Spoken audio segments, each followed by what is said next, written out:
assure that the car coming into the country is fully built? Could an auto... We expect that these tariffs will result in over $100 billion of new annual revenue to the United States of America in tariff revenue. I think ultimately we could probably anywhere from $600 billion to $1 trillion will be taken in over the relatively short-term period, meaning a year from now, within 2 years. And I think we'll be right from the beginning, we're going to be at a very high number. How do you assure that the car coming into the country is fully built? Could an automaker in Germany say, leave the tires off a car? We're going to have very strong policing, and it's pretty easy to do. If parts are made in America and a car isn't, those parts are not going to be taxed or tariffed. And we'll have very strong policing as far as that's concerned. For the most part, I think it's going to lead cars to be made in one location. You know, right now, a car would be made here, sent to Canada, sent to Mexico, sent all over the place. It's ridiculous. People that think in terms of deductions are very wealthy people, but people are going to start understanding what a good deduction is all about. So we're trying to get approved, if we can. If you borrow money to buy a car, you're allowed to deduct interest payments for purposes of income tax, but only if the car is made in America. So if the car is made in America, you get a loan, you can deduct the interest. That's a big saving.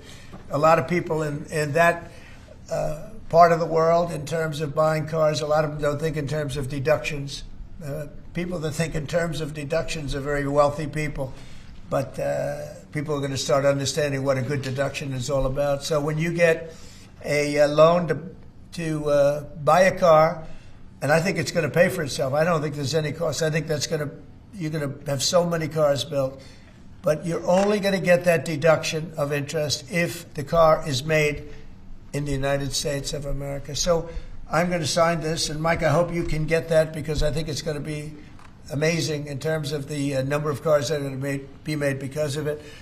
So this is the beginning of Liberation Day in America.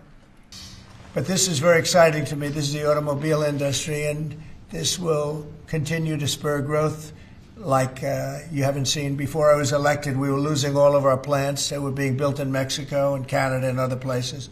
Now those plants largely have stopped, and they're moving them to our country. Reciprocal tariffs next week. Will those be immediately effective April 2nd on all countries, or will you focus on the worst offenders?